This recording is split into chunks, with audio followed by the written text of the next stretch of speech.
contagious. Water. I don't need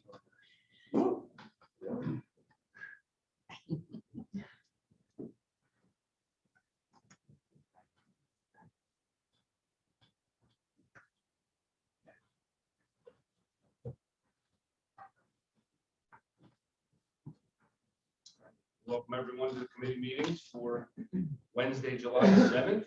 We'll start off with Health Services Committee. We have with us this evening Jason Frenberg and Laura Churchill. Jason, if you want to just come up first and go over some of the resolutions this evening.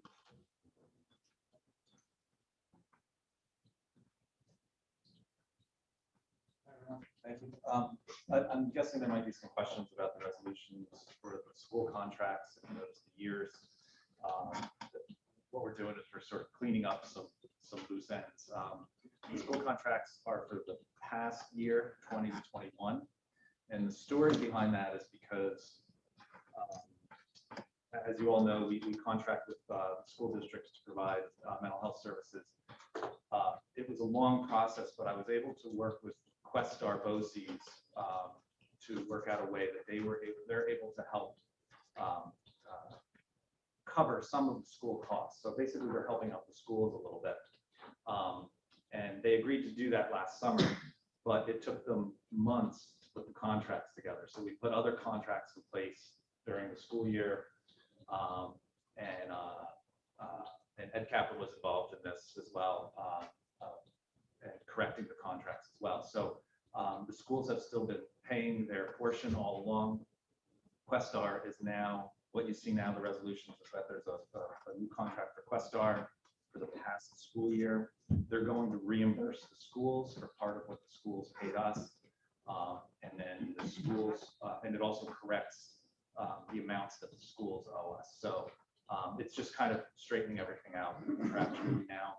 And then next month, you'll see next year's contracts for the schools and for Questar's contract with the schools.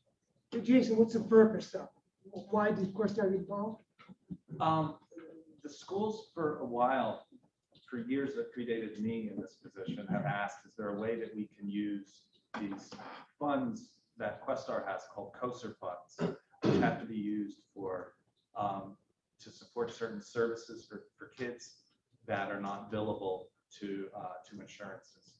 So while we do bill for our services, we also provide other involvement in the school. As I've explained, that's what's unique about our service in the schools, is that we do get involved in a lot of other consultation, a lot of other meetings. We're embedded in the schools, and that's what essentially their contracts have paid for. Well, Questar said we will start to help the schools on that. So it was just something that helped the schools out. What was the name of the funds again? COSER? COSER, C-O-SER, and I forget what the terms. I forget. Pretty good, but I don't know what it stands for. So that's why you're seeing contracts coming through that look like they're for this past year. Next month, you'll see next year's contracts come through the resolution as well. Next month's are multiple year contracts or single year? Still single year contracts. We always do single. Have any other school districts gone on board with us? Not so far this year. I had an inquiry from one existing school district that actually that they're considering adding a third therapist. They already have two therapists. They're thinking about adding a third, but it hasn't moved ahead yet. Does this supplement any of the costs that schools are paying, or is this just for additional services that? This is just to supplement what the schools are already paying. So it'll drop the costs for the school districts that are involved with it. Correct. And that money's not coming from the same school systems. I'm sorry. Once again. That money's not coming from the same school system buying into BOCES, is it? No, I don't know where BOCES funding comes from, but it's not coming from the district. Back to the district. This is something the school's been asking for, and I was able to, I don't know, work it out somehow. It's really to help the school. It doesn't do much for us other than, you know, it continues to build our relationship with the school.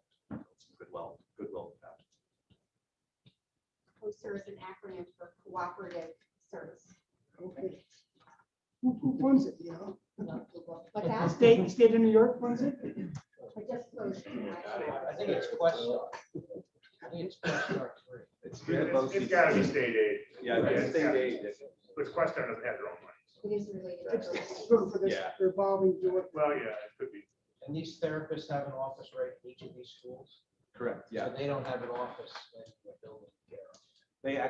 They're in the schools, they do, they have an office in both, because all of our therapists are at least one day at the clinic at Caro.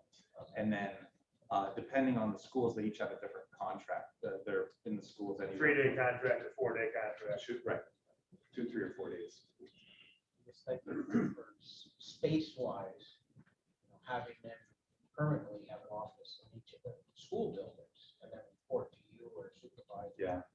There's an advantage, there's a reason we haven't go back to the clinic on one day a week though, because there are people that aren't seen in schools.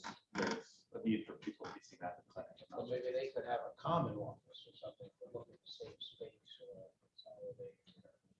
Might be- It's, I mean, we might be able to get creative. It's tricky sometimes with therapists because when they're all working, that means their doors are closed, they're meeting individually with clients or families and stuff. So it gets a little tricky to have common offices. I remember that back with, when you're a student and you're an intern, you don't get your own office, you have to share with the other interns. And it's not very easy in the paid schedule. and stuff, But maybe we can get creative. Any other questions? Thank Thank you. you. Laura.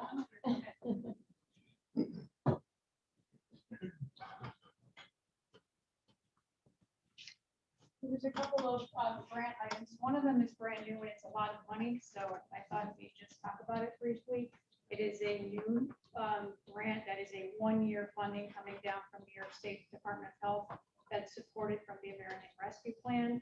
And 85% of this $1.2 million grant is to go directly to the schools. We are going to be subcontracting this to the BOCES Questar program. The purpose of this money is to keep the schools open through surveillance testing and point of care testing for COVID. So the primary reason behind this funding is to support the school districts, including the Grapeville Christian School in Greenville. So Questar is going to pick up the sort of the oversight of this, and then we will be supporting the schools with the goal of keeping them open through this calendar year and fully functional and doing surveillance testing. So the money's gonna go to Questar, or it's gonna go to public health? So it'll come to us, and then we're gonna subcontract with BOCES with Questar. And they will be doing all of the one-to-one support at the schools. There's a limited laboratory license that's required for the schools to do COVID testing. Hunter School District isn't in the BOCES that we use in Columbia Greene. So they're gonna pick up Hunter and then the Grapeville Christian School. So would the school do rapid testing? The schools, they actually, however they want it, this grant will support the schools, whether they bring a team of nurses in to do it, whether the school nurses do it. It's really, we're trying to meet the schools where they're at, meet their needs. And that'll be coordinated through, and they did it this year, right? I mean, the schools did it this year. It was tough, right? So I think they're trying to take the barriers down and make it easier. And remember that a lot of the schools, the kids that can't get vaccinated, there's still places where there's congregate settings where they could have COVID. So I think they're just trying to cover the bases. There's each individual's school district going to decide how they're going to use it, whether they're going to use school nurse, like who's going to decide who. I mean, How they we use aren't it. going to tell the schools what to do. We're going to be working with the schools, trying to be, as we did this whole past year and a half, of figuring out what's best for them and logistically how it works for the schools. And Questar will really be the primary contact for them. That is who they already use for a lot of their supports. And so we'll be supporting that. And then there'll be some of the administrative costs, 15% can come in. We'll be hiring a grant administrator for it. And there's also a mental health component.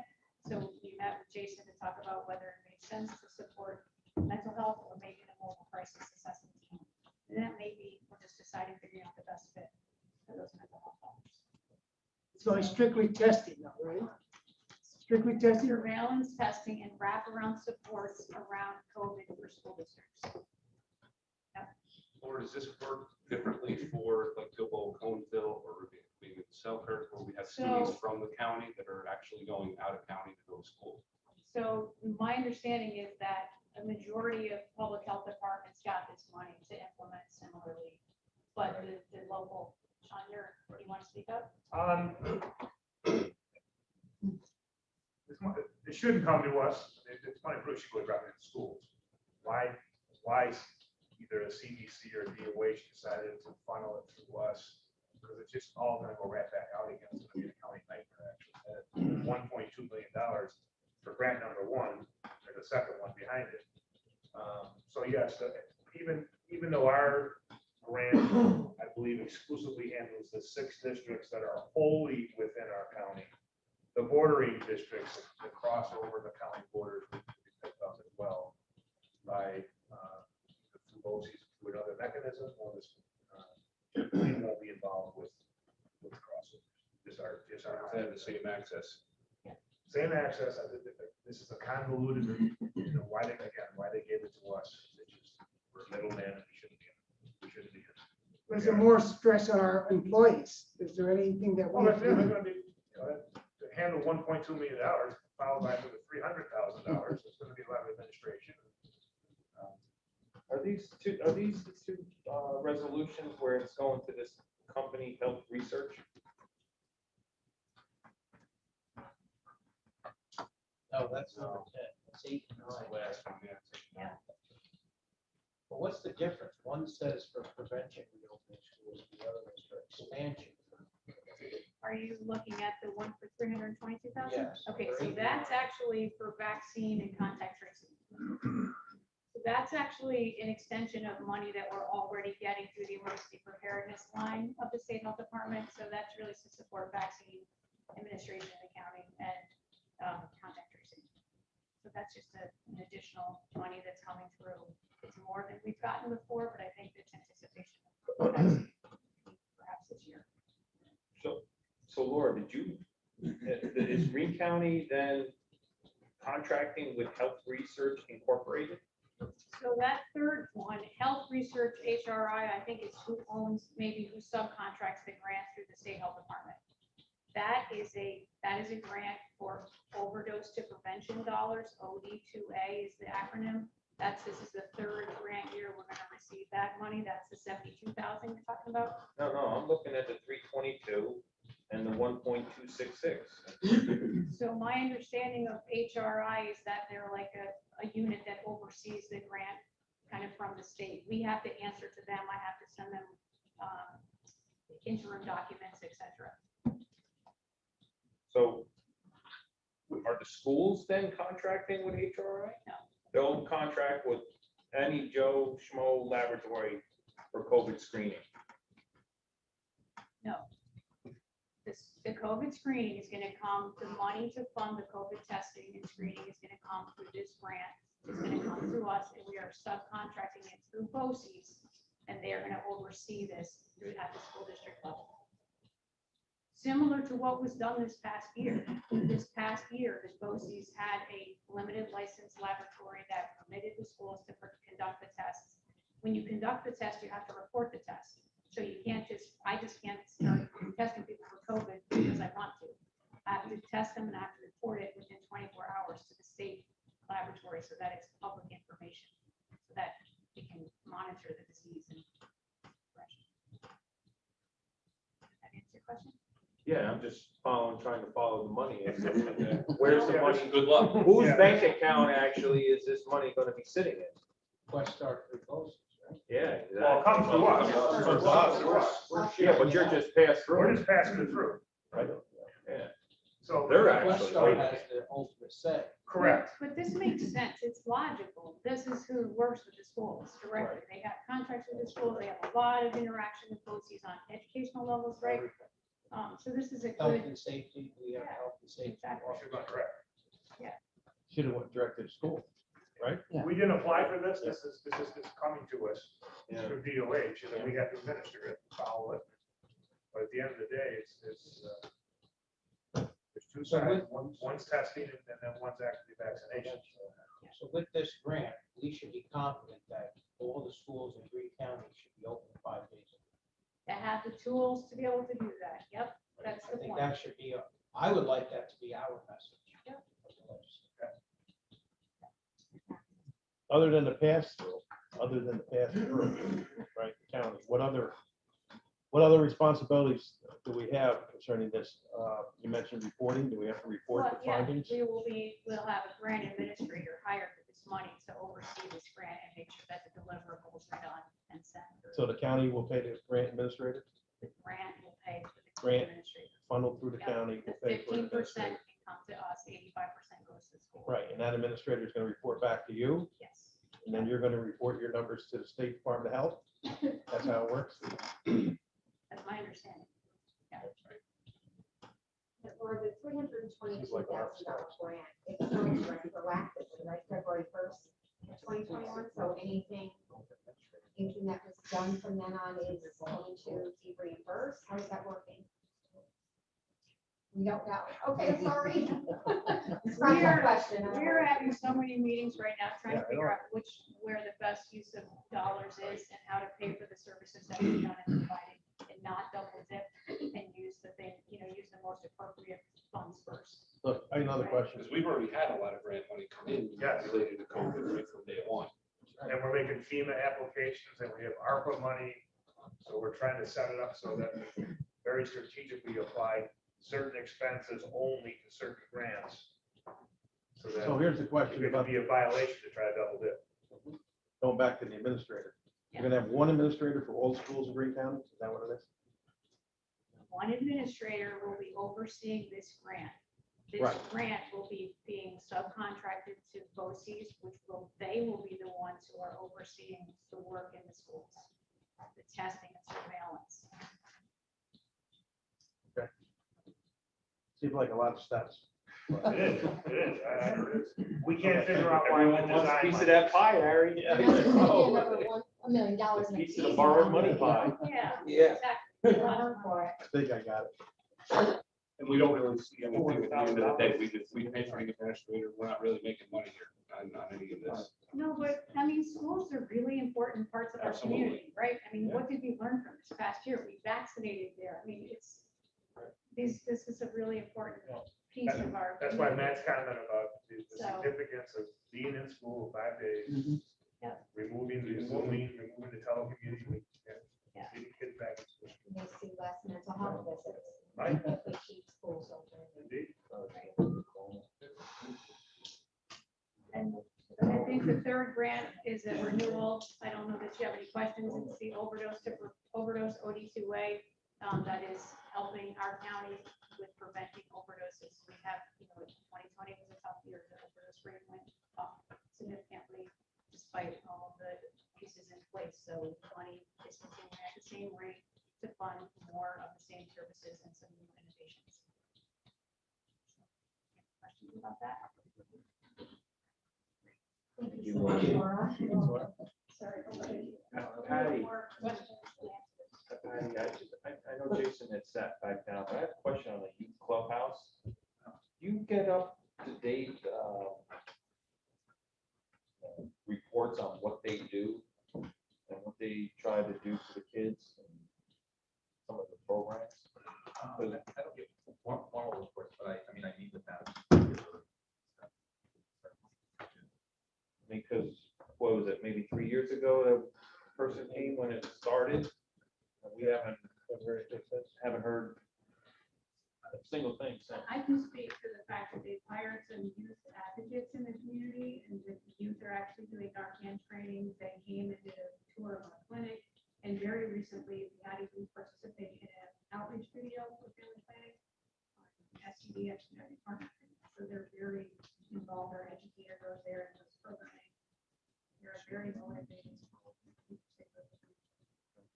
So the next question today, you said is this Narcan training. So we're training for Narcan. You're saving people's lives, but you're not slowing down the amount of people overdosing. That's increasing. So obviously the Narcan and going that route's not working. So what are you thinking?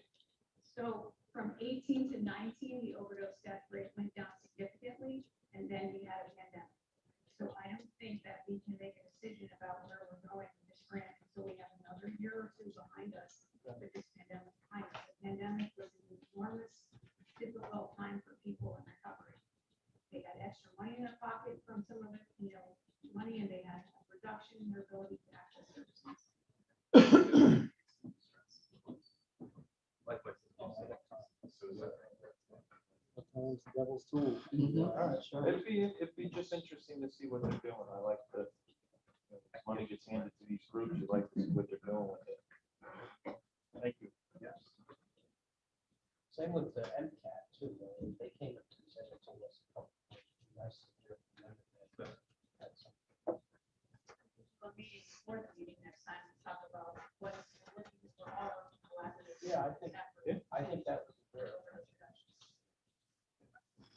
And MCAT spent a lot of time too with the police reform review committee as well this year. I'm sorry, that was a request to have a meeting pre-committee or at committee? I mean, yeah, never.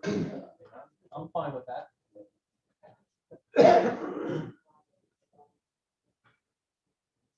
Or is that, what did you say? I'm happy to, I was speaking to some of the members of the work on this today, and they're happy to come and present either at or before committees to give updates on what each of the members of the community who are all working collaboratively on this. I think it would be a good idea, especially with coming out of the pandemic. What can we do, get back on track? I think it would be a good idea. Okay, so it'll be on the agenda, it'll be at 6 p.m., it won't be a 5:30 informational meeting. No, I think having it Right. I would think. so. Laura, you want to take that with Katie? Okay, thank you. And it also puts it here on the record available if anybody wants to take a look and listen to what's going on. Thank you, Laura and Jason. First resolution, authorizing agreement, Greene County Mental Health with the County of Columbia. Davis. Davis, I'm sorry, that was supposed to be removed like 2 months ago. I noticed that today that it was still there. This is the one at that table? It was tabled, yeah, but I'm sorry, I thought that, It shouldn't be back yet? correct.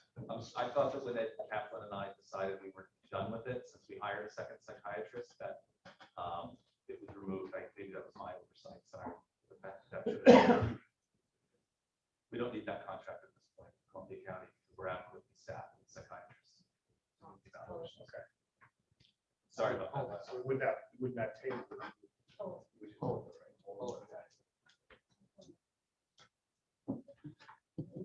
Resolutions pulled by the chairman. so moving on. First resolution, authorizing agreement, Greene County Mental Health with Questar 3. Boomer, all in favor? Aye. Opposed? That's carried. Amending resolution number 234-20, authorizing agreement, Greene County Mental Health with Ashland Jewett Central School District. Davis. Davis? Rivera? All in favor? Aye. Opposed? That's carried. Amending resolution number 231-20, authorizing agreement, Greene County Mental Health with Sauk Athens Central School District. Warner. Hobart, Boomer, all in favor? Aye. Opposed? That's carried. Amending resolution number 233-20, authorizing agreement, Greene County Mental Health with Hunter Township School District. Davis. Davis, Hobart, all in favor? Aye. Opposed? That's carried. Amending resolution number 230-20, authorizing agreement, Greene County Mental Health, Carroll Durham Central School District. Lennon. Handle. Lennon and Handle, all in favor? Aye. Opposed? That's carried. Budget amendment, Greene County Mental Health, New York State Office of Addiction Services. Davis. Davis, Rivera. Rivera, all in favor? Opposed? That's carried. Authorizing amendment and budget amendment, Greene County Public Health Department and Health Research Incorporated Epidemiology and Laboratory Capacity for Infectious Diseases, ELC, for coronavirus, COVID-19 prevention, reopening schools. Warner. Rivera, all in favor? Aye. Opposed? That's carried. Authorizing agreement and budget amendment, Greene County Public Health Department and Health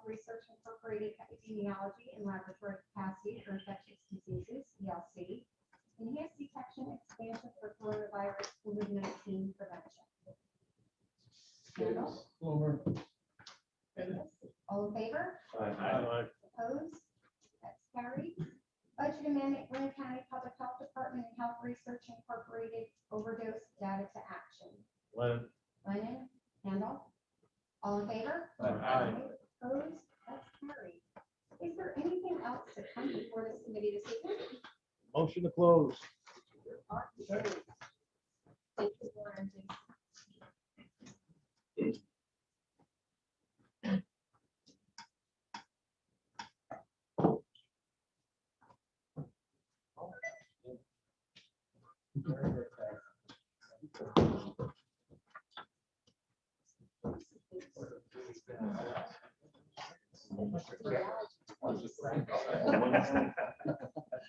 Sorry, I'm not gonna be here. You missed it. Please. before you leave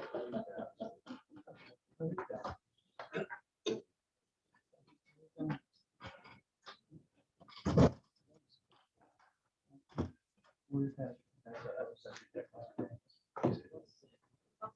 Thank you, Tammy. I'd like to call County Resources Committee to order at 6:32.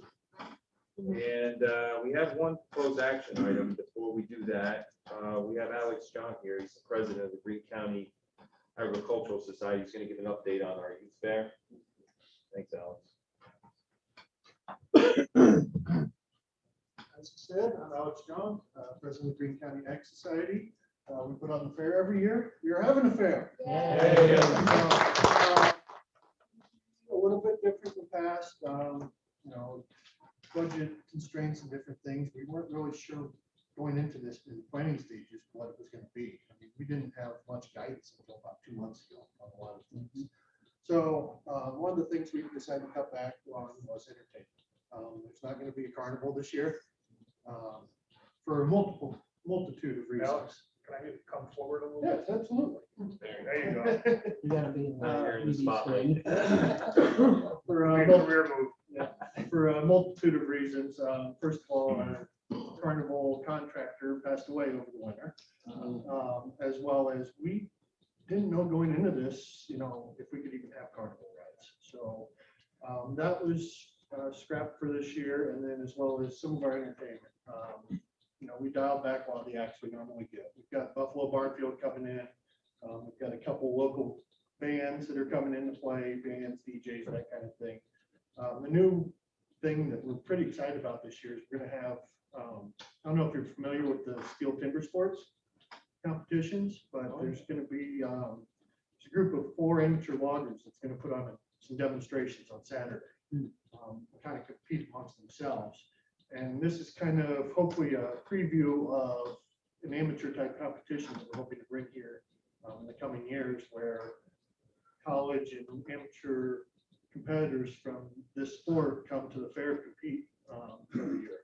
So from all across the Northeast. So that's a big draw we're going to try and really focus on this year. I must say, let's see, the fair starts the 22nd, runs to the 25th of July. Opening ceremonies are on the 22nd at 9:30 a.m. I invite all of you to attend. We're going to do an opening ceremony there at the show tent, and just thank everybody who's helped us through the year. Also, I want to thank you guys for all the funding and support that we received. We couldn't do this without you.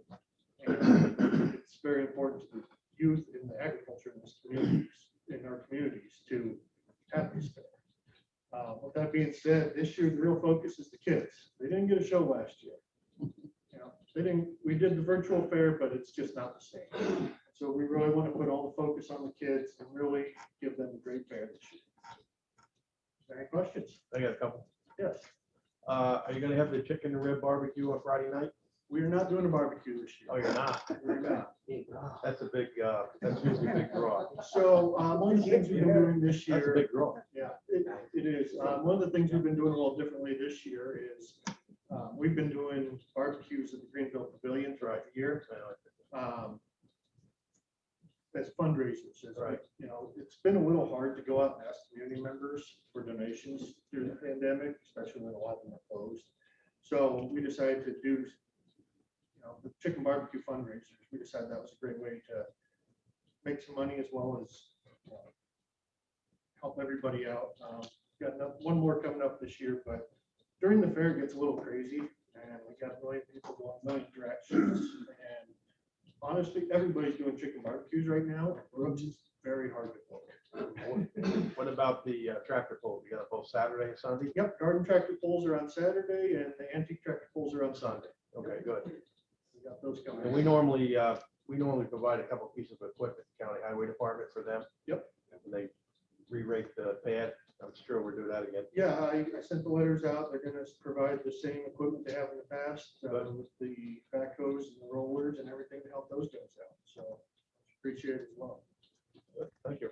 When's barbecue? What's that? When is the barbecue? He said there is none. There's no barbecue. No. Not You during- got one more fundraiser left, You right? said you had chicken Oh, barbecue. he's got one left. I believe it's September 4th at the gazebo in Greenville. I believe. It's a Saturday, first Saturday in September. And that funds the youth fair. Yes, it does. Yep. And that's all. Personally, I like the ribs. Yes. It's a BYOR. Well, we have ribs too. So the last one we did, we sold 600 meals in an hour and a half. Yeah, I know. I I got a couple. It's good. No, I did watch the entire virtual performances last year and the kids did a great job. They had their heart into it, even And you know though what? And we had really good turnout. Patty, as how bad as it many was. exhibitors do we have? Yeah, 100 exhibitors with over 400 projects Yeah, they did a great job. for a last year. virtual fair. That's amazing. They certainly deserve it back at the fair. We're glad they're able to. Anyone else? Thank you, Alan. Thank you. Thank Alan. See you at the fair. Yeah, fair. Coming up quick. See you in a couple weeks. The only fair with no admission fee. Yes. Right. The only three fairs in the state. Thank you. See you on the 22nd. All right, one proposed action item is setting our public hearing for the 21-23 operating budget for our college. Motion on this? Overball? Overball, seconded. Rivera. Any discussion? I will say we did meet like 3 weeks ago with All that. at least maybe a month now. They're looking to be close to what they were last year. And we had discussed with them a little bit about the monies that might have been left over from helping the scholarship there, the foundation, and still making that maybe available to them, which is a discussion that can take place when we go to approve things for them. But, Did I get back to you as to how much money was left that was not used? I believe at the time, 51,000. Left or expended? I think No, it was less, I think still, It was 130,000 that they expended. Yeah. And I think it was 51 that was left. Yeah. If I remember right. Pat, I think you're right on that. So 130,000 plus was used by Greene County students to assist them with tuition, so I think that was really important. I mean, I think that really helped our kids out a lot there, to get some skills-based learning. Mike, I got a question. Tammy sent out an email. There's a new simulator over there. They're gonna put two times on we tour, and each legislator was notified. I don't know if you guys are For interested. pistol training. Yes, but I'm gonna go. It's really good that they put that in that college, in that academy. So I don't know if you know, but they put an email out. Tammy did. So all left. It's a de-escalation. You can RSVP directly to Marriott's college. And do you remember the dates of that? It's Tuesday, July 20th. From 3 to 4. Yeah, there's Or, two- oh, I'm sorry, at 3 or 4. 3 or 4. Okay. 10 people at a time. I already RSVP'd. Don't bring anything like that. It's a de-escalation simulator. Anyone who can make that, I'm sure it would be a nice thing to do for the college like that. Hold on this one. Okay, we need a vote on this. All in favor? Aye. Opposed? So carried. Anything else come before county resources? Closed by Rivera, seconded. Overball, we are closed. Thank you.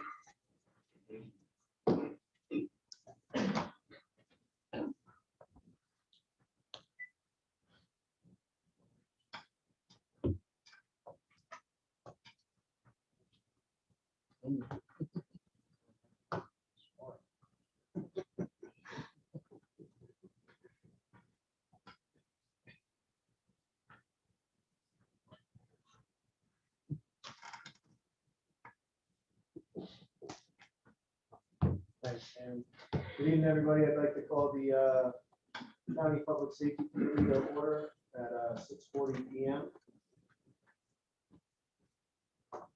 We have items for discussion.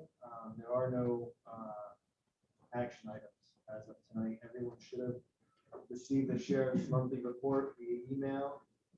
Tonight I have Adam Rayner, the undersheriff, and Sean Hotelling here with us. Before I bring them up, we had a situation this weekend, right, Sean, with the jail. We got an email on it. You Yes, want to we had a elaborate lightning on that? strike Monday morning. Building was not housed. No inhabitants in the building, no staff either, so the with electrical surge in the main electrical, it's called the electrical panel. We did lose it's called a circuit breaker. The fire alarm system worked, fire was dispatched, etc. We don't have lightning rods on the building? We have, you can count them by the dozen. Yeah. So I don't know if it was unique. Yeah. We are gonna look into, I guess what was explained to me was you got a 50-acre parcel there. There's one tree on that parcel and a lot of steel. Yeah. So maybe we'll look at maybe erecting perhaps just a very large, a standalone unit. The way it was described to me, my first question was, where are the power interrupters, UPS devices? Well, in this case, the power is coming off the pole, and then there's a generator. Think of a Y, and they both come to the same joint, and then from there the power is distributed to the rest of the building. You cannot put an interrupter at that point. They don't make them. The rest of the building, the power interrupters work. We didn't lose any computers, we didn't lose any TVs, no telephones. But in this case, that's not a poor design. It's just the way the system works. That's the way anything works, I guess. So in theory, like tonight with the storm that happened in Cooksaki tonight, if the power pole went down, that interrupts that lane, if you will, of the Y. The generator is going to kick in and completely power the building as it should, no problem. But because the amperage went out, then we had to wait for someone to come in on a holiday weekend. But they did come in within a couple hours. We had a spare. We changed it out. Within mid-afternoon, we were totally operational again. So I think we just have to look at the significance of. I think every 30 feet there's a rod. How unique was it? What happened again, because you're a building in the middle of 50 acres with nothing else around. So is there going to be a gravitational pull, if you will, of the lightning strike? Sean, if it were to happen when inmates are there, would there have been anything that would have been out of the ordinary in terms of keeping them in check? I'm going to defer to our jail administrator on that. When that happened, we lost water, we lost the acorn system, which is the sewage system. We ran on battery backup for 6 hours, which that actually worked very well. If they had not come and fixed it when we did, we would have had to try to start moving around Columbia, Ulster, Albany, start moving around. Electronically, all the screens were working? Everything went down. The only thing that stayed on was the camera system. We have crash sets made up where we can open everything manually. And we could have functioned. If we went much longer, we would have had to start coming up with our evacuation. Because of water and sewage? Water, sewage, we could cook. Right. So I think it also. It'll work out. We'll have a contract. We'll have an emergency contract in place, but I would not want county maintenance staff to open a panel box and pull out a 400 amp. That's something that a trained professional electrician has to do. So we can have a fairly simple contract that they'll respond within 2 hours or something like that if it ever happens again, and then have an inventory of the variety of breakers that we have, so that we don't have to order a part. Just as a precaution. I think this was really unique. Who was our electrical contractor on that job? Infrastructure. Yep. Is that who came down? Yes. Yes. Okay. Actually, the guy that actually built that panel, the man that came down and made repairs. Because we had switched that panel out sometime early in construction. They had all the spare parts for it involved, put it to pick up and drove it to there. So Bruce Heisler was was notified, he was on site, I'm not sure, half an hour after notice, he spent the day there. It was his contacts that were able to get through infrastructure, actually called the president of the company, and then made his own phone tree calls, and we had someone there fairly quickly. Right. On a holiday weekend. So is working out some type of emergency contract would be with infrastructure, you would say? It could be, I mean, a local electrician, I'm sure, would be able to do something like this too.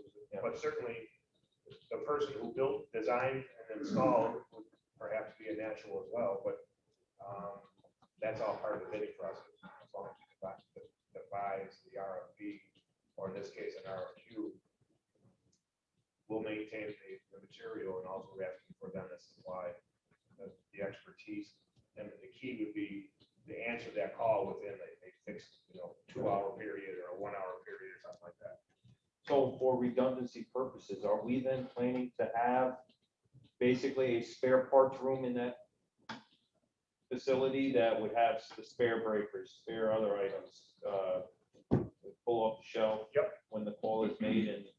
Yeah, this breaker, you don't run the loads about it. Oh, So probably a Siemens. we got to have it, 1 or 2 that go, again, so if you go to that panel box and do an inventory count of what you got, I would probably want to have 2 deep. Gotcha. And this happened to be at the spot where not only did it cut the power off coming into the building, but it wouldn't allow the generator to supply power to the building. That's where the redundancy was then taken out of the picture. Right, the generator kicked on fine, it just couldn't send the power into the building. Right. So, but we didn't blow any control panels and electronic boards. It did what it was supposed to do. Everything came back up. But this happened now. Really? Absolutely. Yeah, you're right, it's part of our shakedown process, absolutely. We planned this. It's like, yeah. Test run. Plan there. Yeah, I got a bridge. But no, so yeah, man, ironically, it is something that would have, lightning just struck all over Coxsackie, in the last 5 hours, so that those types of acts are gonna occur again. But otherwise, the generator is built to scale so that it'll run at 100% power when drawn on. I think we should be okay with that. All right, so hopefully it all works out.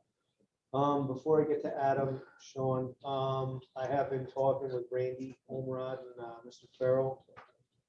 Just to bring everybody up to speed, as you were bringing up, the village of Coxsackie, they did declare a state of emergency. They're getting extra resources to assist with cleanup and the storm. They set up at the 911 center, the call volume's out of control tonight. National Weather Service will be in the county tomorrow to evaluate the area. And they're currently getting some generators from neighboring fire companies, and the EOC will be overnight tonight. Central Hudson personnel is at the EOC, and EMS has 3 ambulances throughout the night. So they're doing what they have to do up there. So obviously, County highway has been deployed as well as see backup. It's a so big storm. with that, Adam.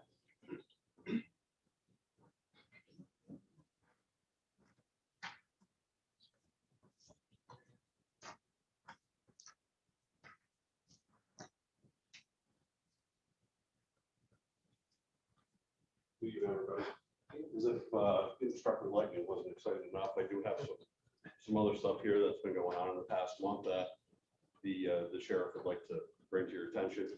He's up in Coxsackie right now, actually at the command center related to the storm, so he asked me to stand in for him tonight.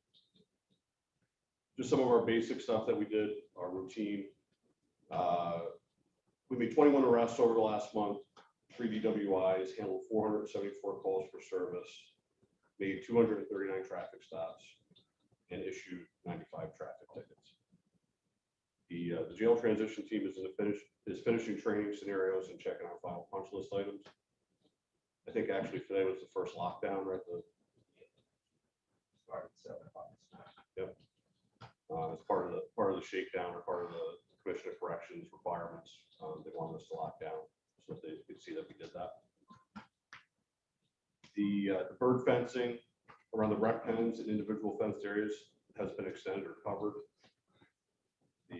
We're anticipating bringing our inmates back on or around July 26th. So a few days out from that, that's the anticipated date that we're going. As of June 1st, jail population was 32. The correction officers did 68 transports, traveling approximately 5,292 miles, 181 hours, moving 74 inmates. And we currently have 2 state-ready inmates awaiting transport to docks. One of our cases that we handled in the past month that got a lot of media attention, you still might be getting asked about it, was the dog abuse case. Local business owner. The dog is still doing good, is still being attended to by a veterinary professional, but it looks like it's going to have a recovery and maintain its life as a regular functioning dog. But that was an awful case that we had to handle. So, And was there ever a motive established? so what we believe happened, what we're alleging happened, it was in the heat of the moment kind of thing, and we believe that the individual was intoxicated when she did it. So, based off the information that we were able to investigate. So I do hear some scenarios though that is being thrown around that there was a child that was involved, and that's why this happened with the dog. None of that's true. I don't know if anybody's heard that, but there's all kinds of things swirling on social media, like always. So we're very confident in the information that we provided to the newspaper press. That was the facts and circumstances that happened. On a brighter note, one of our programs always gets a lot of attention because we're in the schools, the SRO program. We wanted to bring attention to a couple of cases over the last month. They're unfortunate cases, but what these do is they really highlight how the SRO program is vital and needs to be kept around, expanded, or put in every school. The first case, and I'm not going to mention the schools, just out of we spoke with the schools and they asked us not to mention what district it was. The first incident, we had a female student that was playing video games over the internet, and she was playing with another child that was in another state, actually the state of Wisconsin. This child started doing some disturbing things, including what she saw as the child pulling a gun to their head. You know, I'm not big into this online gaming, but apparently you can see each other to some degree depending on the equipment that you have. So she was able to see that this child in Wisconsin was holding what looked like a gun to his head. He also was indicating that he was going to kill himself, and had sent some other pictures that she found the behavior was disturbing. So the local student who was comfortable with the school resource officer in that district informed the SRO. We initiated a case, our investigators got right on it. We were able to, through search warrants and things, actually identify the exact home and location where this child in Wisconsin was, which is pretty amazing how quick we did it. The local police in Wisconsin were sent to the residence, and they actually located a loaded handgun in the room of the 13-year-old that the mother was unaware that the child had. It had 1 bullet in it. And the child did confirm all the facts and circumstances that were alleged. So, you know, here in New York, you know, tipping off the SRO to something actually saved a 13-year-old's life in Wisconsin, which is pretty amazing. So, the second case, we had a 15-year-old female who had developed a very close relationship with the SRO in her school. Didn't really trust anybody else, and actually disclosed to being sexually abused. She had told nobody else until the school resource officer that she had grown accustomed to seeing every day. We initiated a case, and as a result, we were able to arrest the child's 42-year-old biological father for engaging in sexual acts with a 15-year-old. He was charged with 3 counts of criminal sexual act, a felony, endangering the welfare of a child.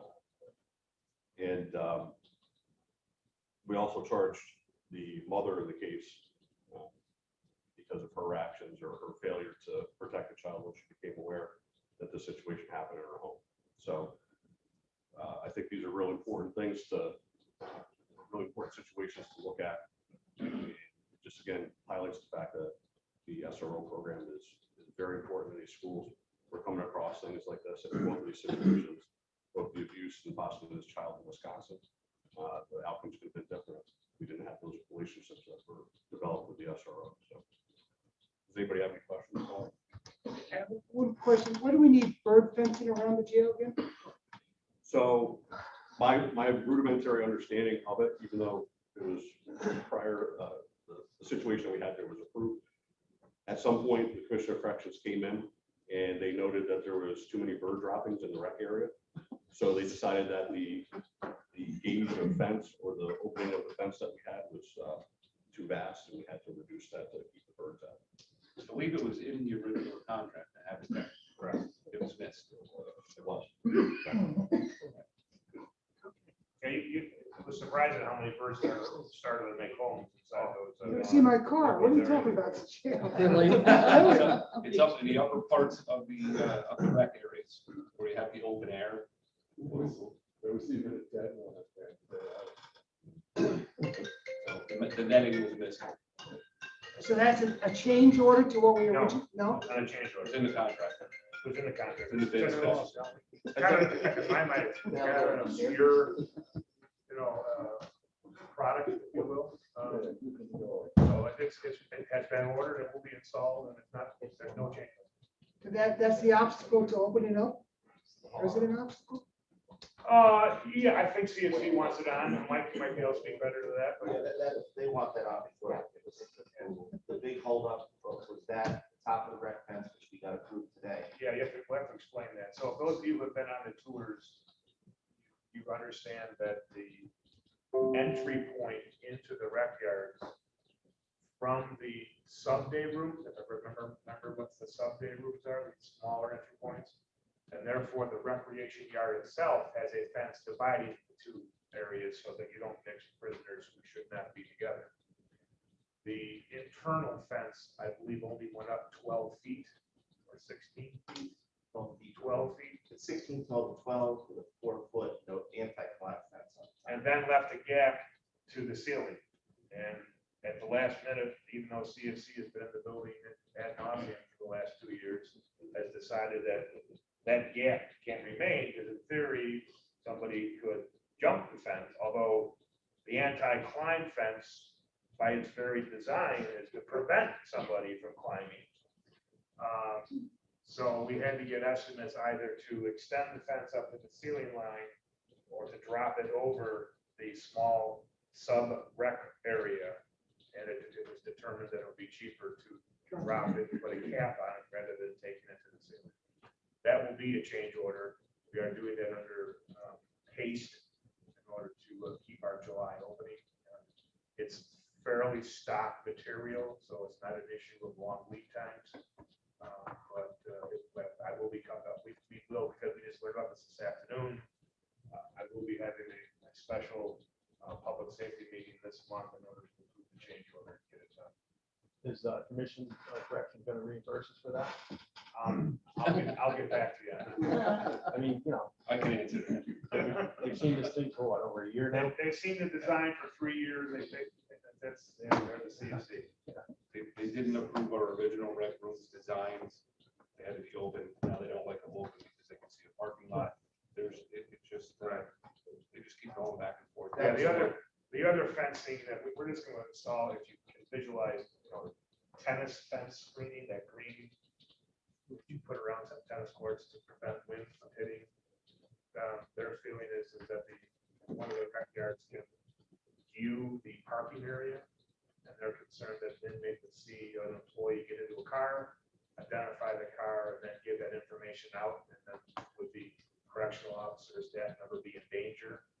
So that by providing this shield, it blocks the view. And again, that just came up within the last couple of days as well. That's not really a change order. I just bought the fence. We can install it ourselves. Building grounds today. There you go. Item related to the SROs, job well done, thank you, outstanding. Outstanding. Thank you. Thank you.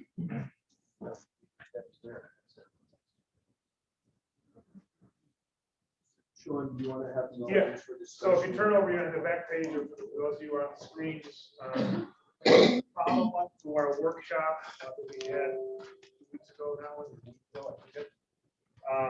Workshops are meant to be informational purposes only. So from an action item standpoint,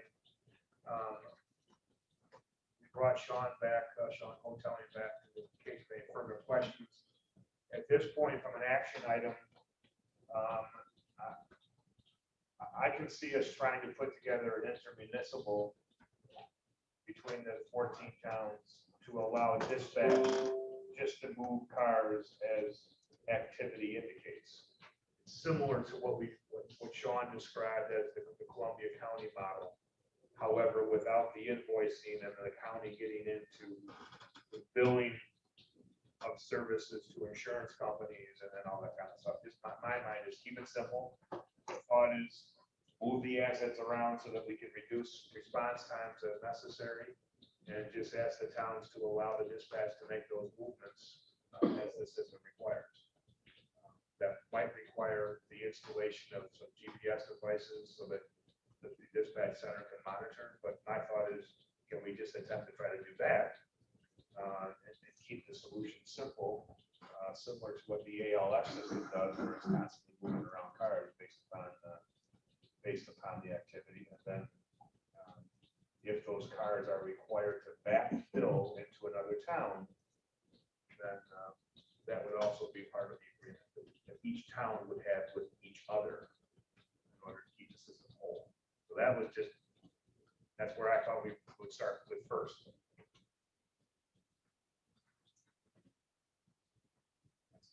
That's number 3 item. I'm sorry. Yeah. We went to number 3 first. That's why Sean is here. That's fine. It's Sean. So I talked to Kopsaki. I kind of brought the supervisor up to speed because he was out of town the night that we had the workshop. So I told him there'd be more to follow. I'd be over there this month. Trying to give him the insight and information that we have, because ultimately it's their decision if they want to participate. Yes, I mean, I guess I could have Ed, we could do up a draft agreement, send it around to see if every supervisor wants to participate in that type of thing. See where it goes. Would we do it anyway if not everybody signs on? Good question. Sean, I don't know what You want just like a brief update? Sure, go ahead, go on up.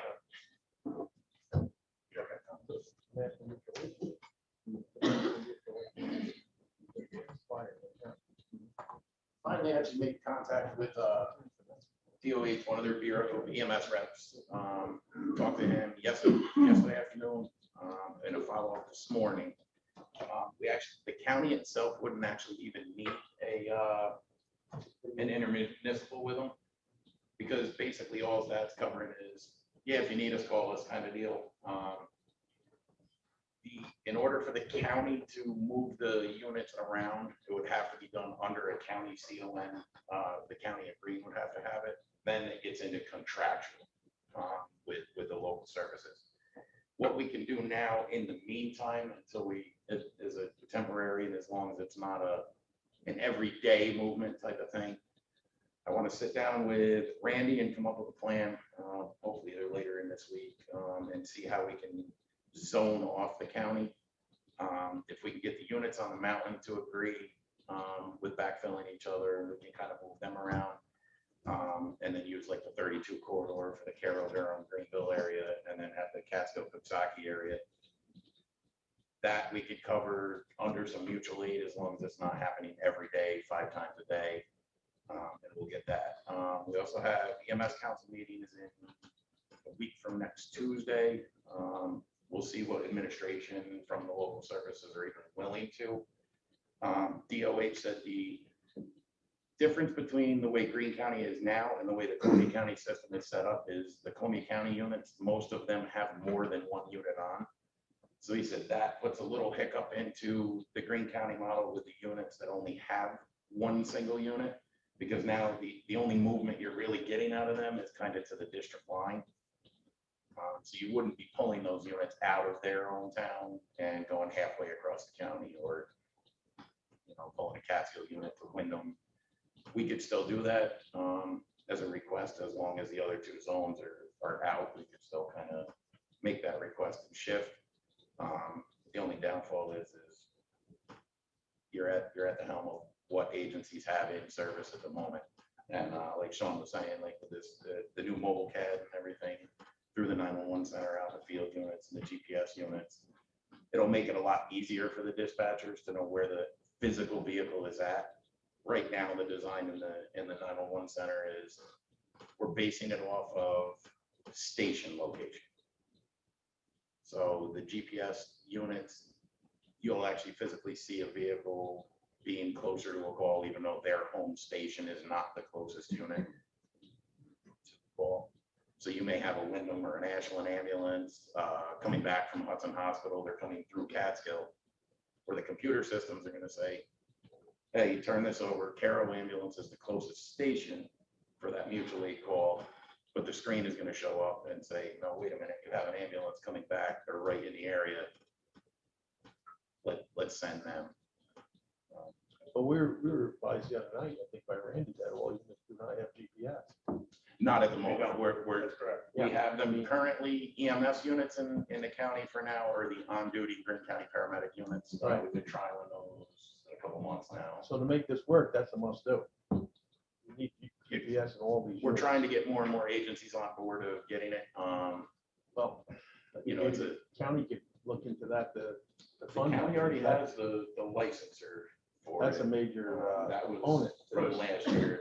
From the CAD. From the CAD standpoint. The actual units installation would be. Yeah. They need to know exactly where these ambulances are. That's a major component for the Yeah. system. Oh, absolutely. I mean, you'll So get the that should be- occasional weather glitches and stuff where, you know, they may pop off the radar and stuff like that. But for the most part, in the medic trucks, I use that when I'm working there. I use that majorly. I mean, it's a great tool to Yeah, I have. mean, that's the medic trucks and the Yeah. paramedics. Yeah. We're talking about the ambulance. They started off, we put them in the paramedic trucks just for the simplicity of, hey, they're all over the county. So the Greene County Sheriff's Office cars and the county medic cars Right. were a good trial to get them out and all the, try to find some of the dead spots and stuff like that. But you'll still get some dead areas, but for the most part, they seem to be working pretty well. But this is not going to entice another town to put on an ambulance that can transport someone.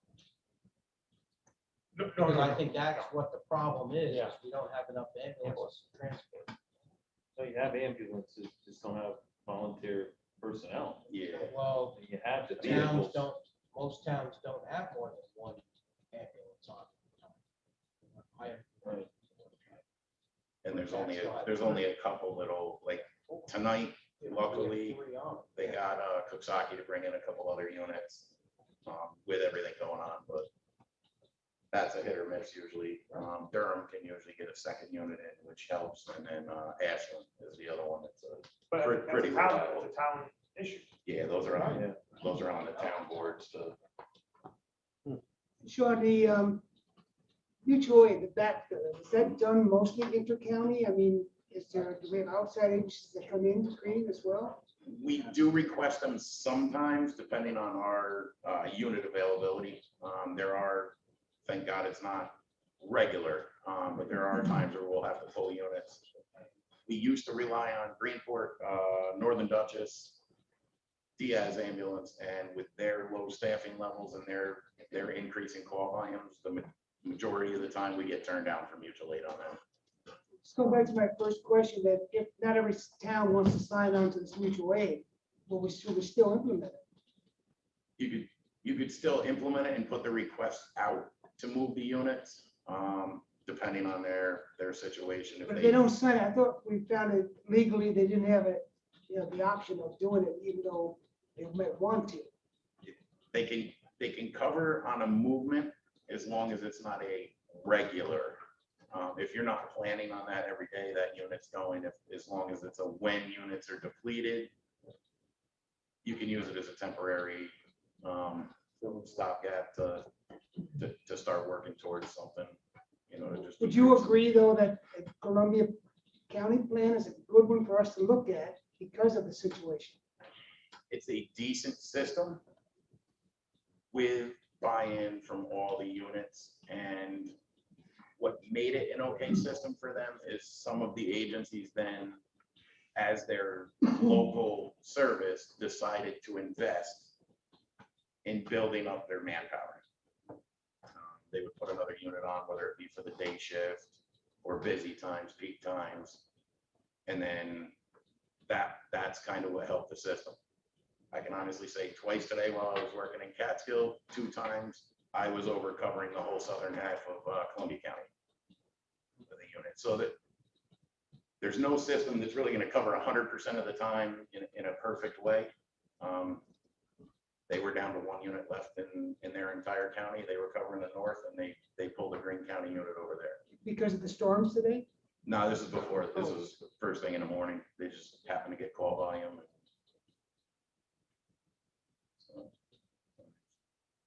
definitely the potential to be depleted no matter how many units you have on, but we're just trying to stay ahead of the game, and hopefully we'll get some 911 up to speed, do a little more education with the dispatchers on, okay, you know, this is where we kind of like these units in these situations, to kind of bring them up to speed, and hopefully that'll be a good start.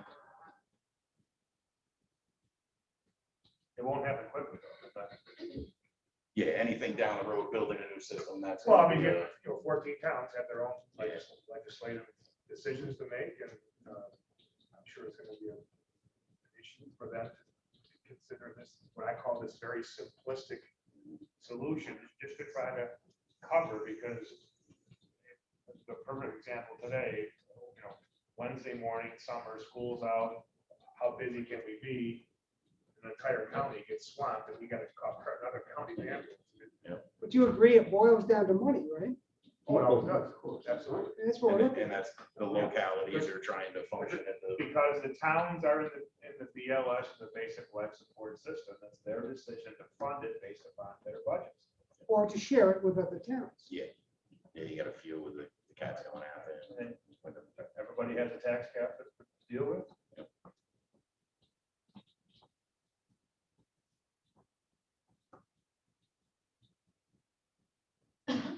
So again, We're gonna start with well, first step. coming off the workshop, in terms of an actionable item, then my thought is send a letter to each of the towns, town supervisors, copy clerks. Letter of intent, I'm sorry? a letter of intent. Yes. And now Sean mentioned the fact that, you know, the county may need to go down the process of getting a certificate of need. That's more of a administrative request.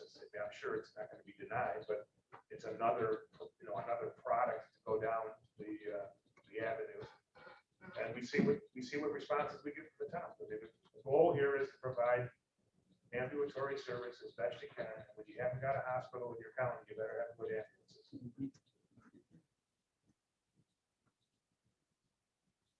At least for starters. Yeah, I mean, I'm not the one side to start working that. Yeah, and I guess we wait to see, you know, I'll try to, maybe I'll put a 60-day response, you know, on it and see what kind of response we get back. If we don't get a response or an insufficient response, then we're gonna go to phase 2, whatever phase 2. So we do the letters to the supervisors first, which is a good idea. And we also seek the countywide certificate of need. Yes. Okay. Parallel path.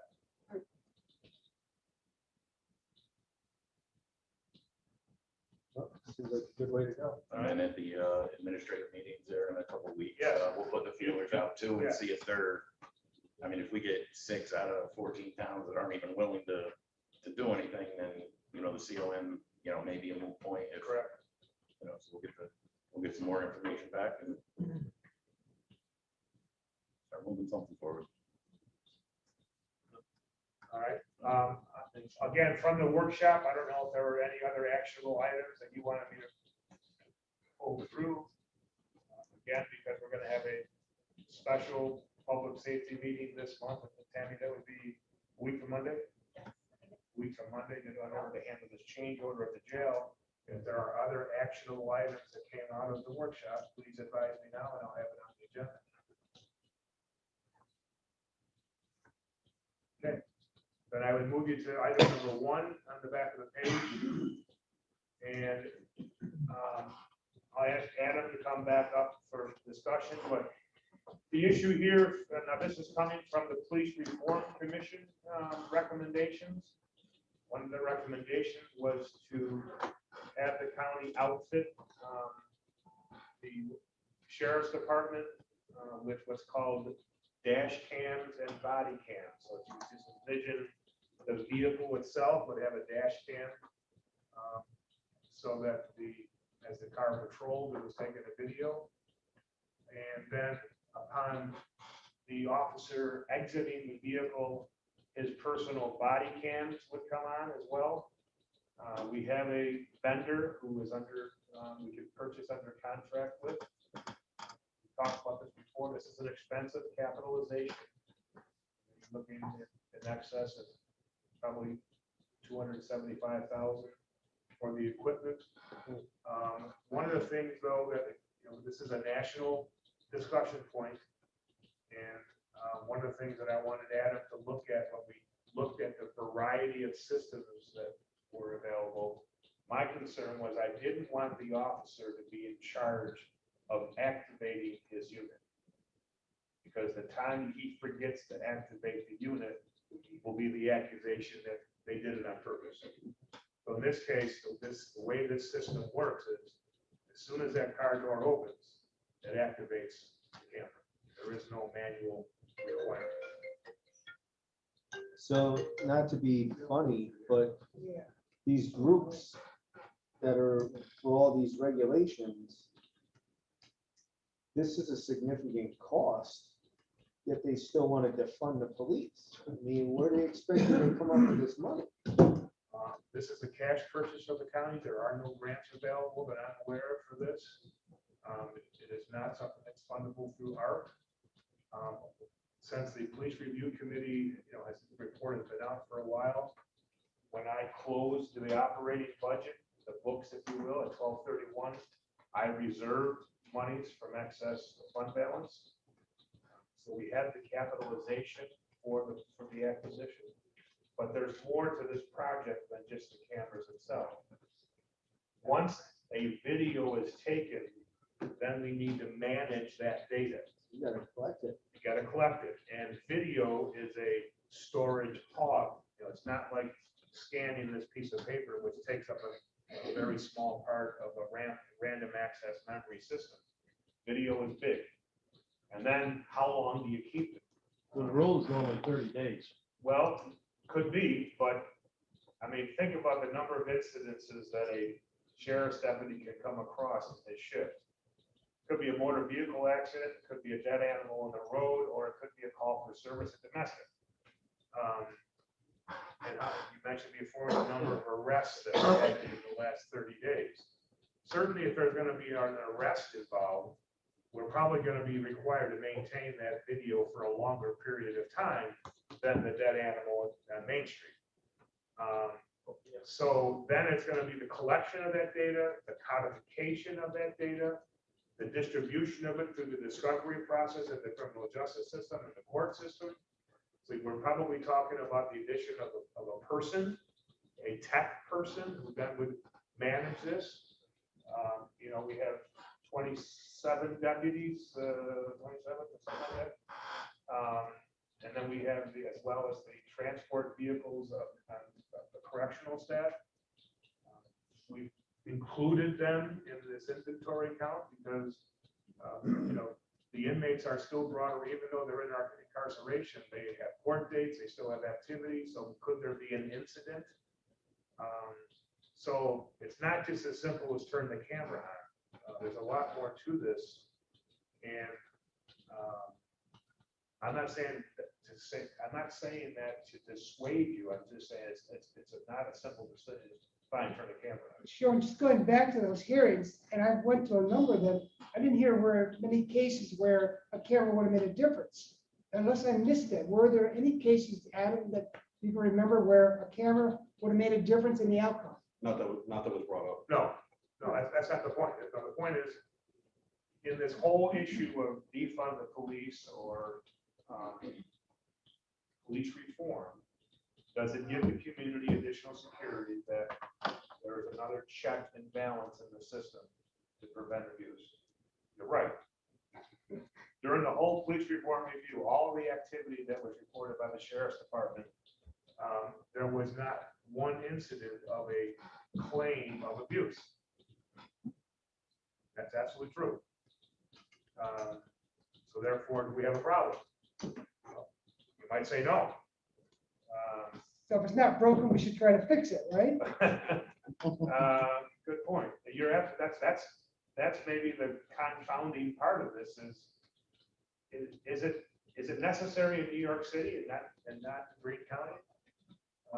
My point is that a police officer or a correctional officer should have some sort of protection if there were situations where we constantly run into problems where people are being, or said they're being harassed or being, slighted against. However, I have not seen that in Greene County, and I've been there a long time, but I'm not saying that in the future it won't happen, but You're right. I mean, you're right on both parts.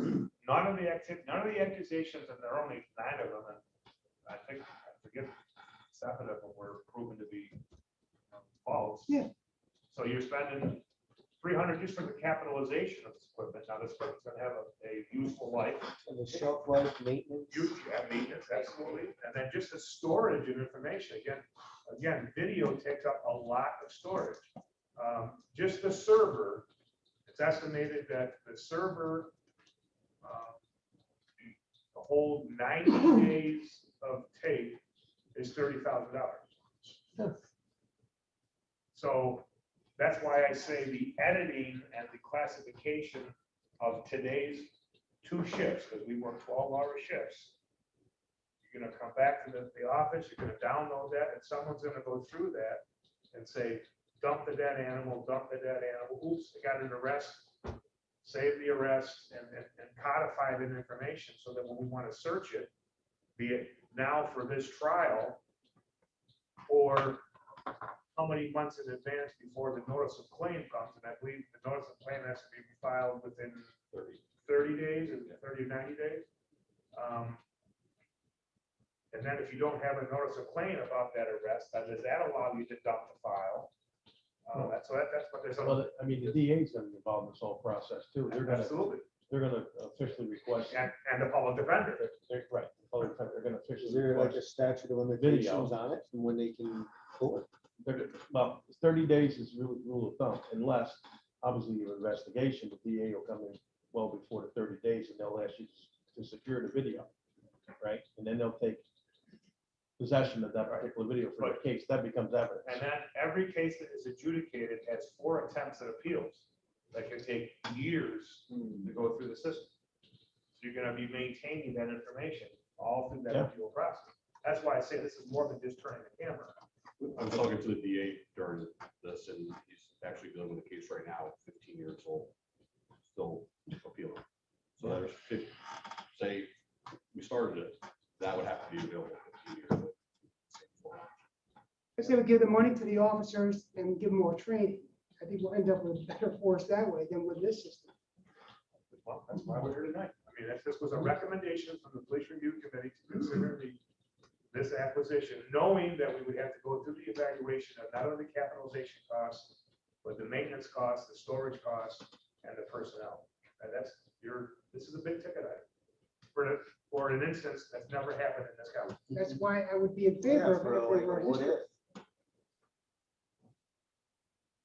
It's a lot of money to put forward for what if. Yes.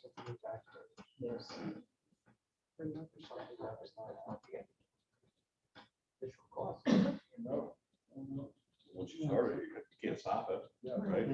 Right. You're not gonna end the program after you start it, so.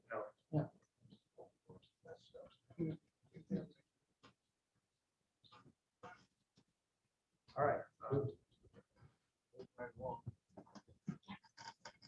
Going to then, I guess that project is on hold for further evaluation. What about the body scanner for the jail? That's next. So the next item is a body scanner for those of you who have flown airline fly recently. This is the machine where you step into a big circular machine, you raise your hand, and it does a complete 360 around your body to detect any metal or other material that you may be carrying. We had not considered this device in our FF&E with the budget.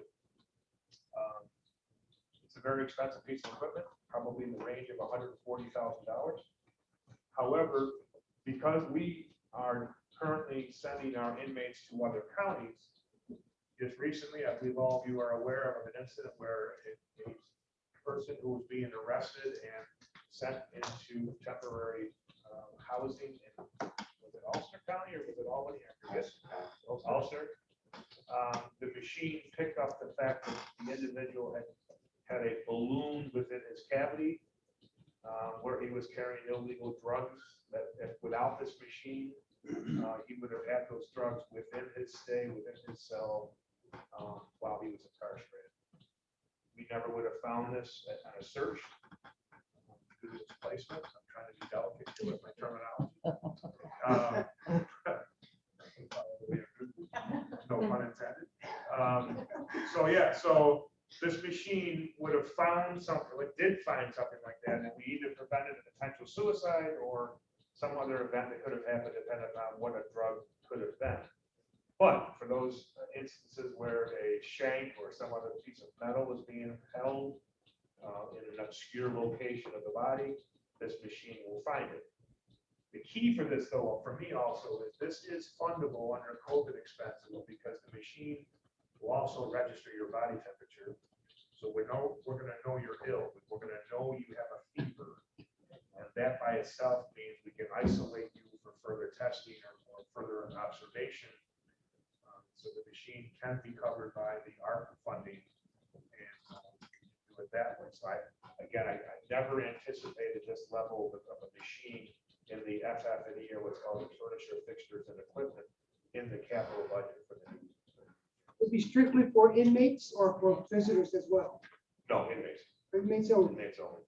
It would be a magnetometer for, Inside of the area of intake in the facility. Is there a reason why we can't use it for visitors as well? Because isn't there an issue with visitors?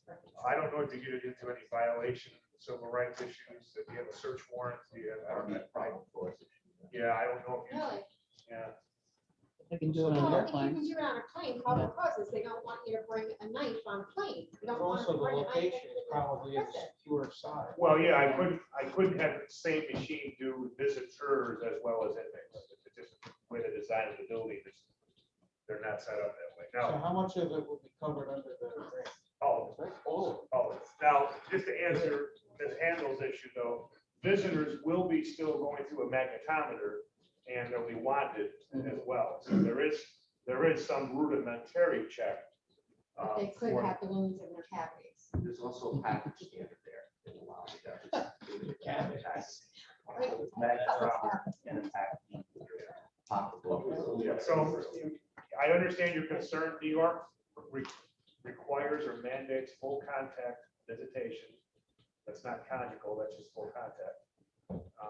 So the issue or the ability for contraband to be transferred at visitation is possible. I wouldn't say unique because of the security system that's in place. The COs are present during visitation. They do go through magnetometers. Purses and things are left in secure areas. But for those of you who haven't seen this picture of this device being discovered in this inmate, that was kind of for me, a real aha moment because this never would have been detected prior to that machine, and there were a lot of drugs in that balloon. Even if the thing ruptured inside of him, and he ended up, He probably would have died. and you would have never caught it. And then he would have died in our possession, Custody. in our custody care, and we should have known. So I believe that I can fund it through COVID, through ARPA. It would be a wonderful asset for the jail. It would clearly discover any material and further safeguard not only the inmate's life and integrity, it would also protect staff. This is an expense that actually can justify it because it does improve safety for both inmates and officers. Yeah, but when they leave the visitor room floor, they're gonna be frisked also before they go back to their cell, correct? Yes, they are. And this here, you wouldn't have to worry about any, like, male or female. Once the person's frisked out, they can step in this machine. You don't have to, there's a term used, but a female to a male or a male, so you don't have to worry about it. I mean, you're gonna be able to see what this inmate is gonna have on them, no matter if you're a female CO or External a or male. internal?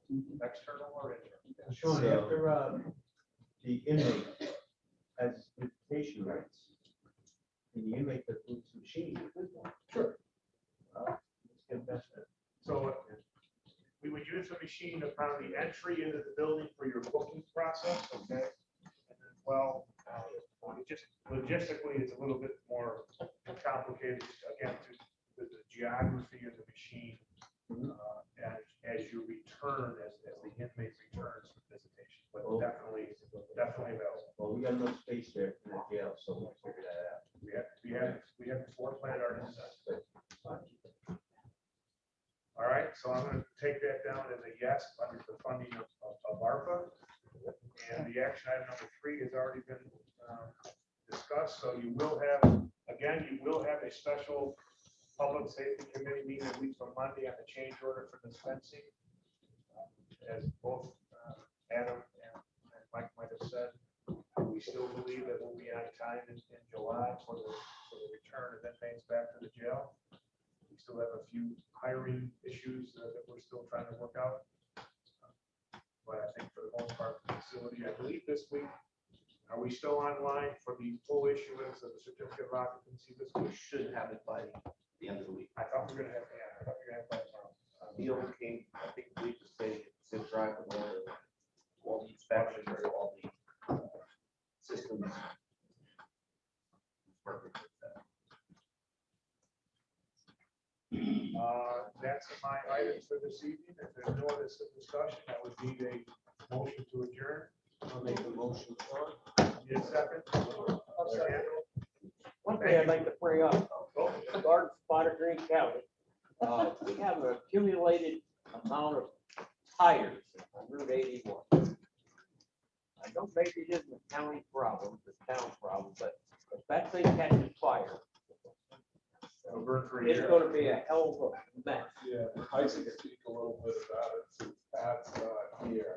What DEC has been involved, there's an order for the guy to take care of that. He's past the date.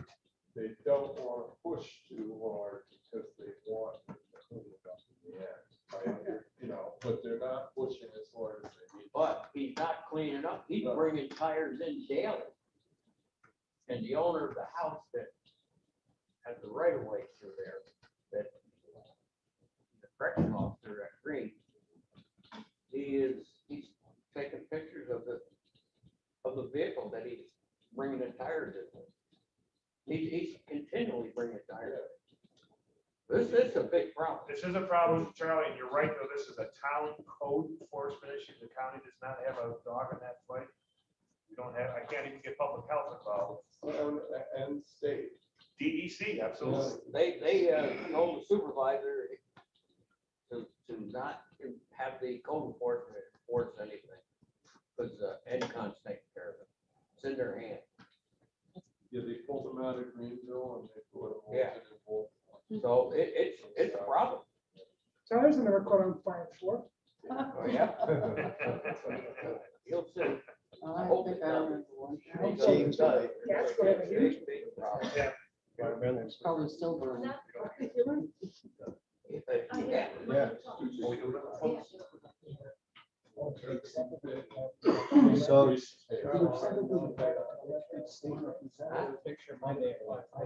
Yeah. are we good, Sean, or Joe? Yeah, I had Hobart Handel, all in favor? Aye. You are adjourned. We have a picture here, Monday, 5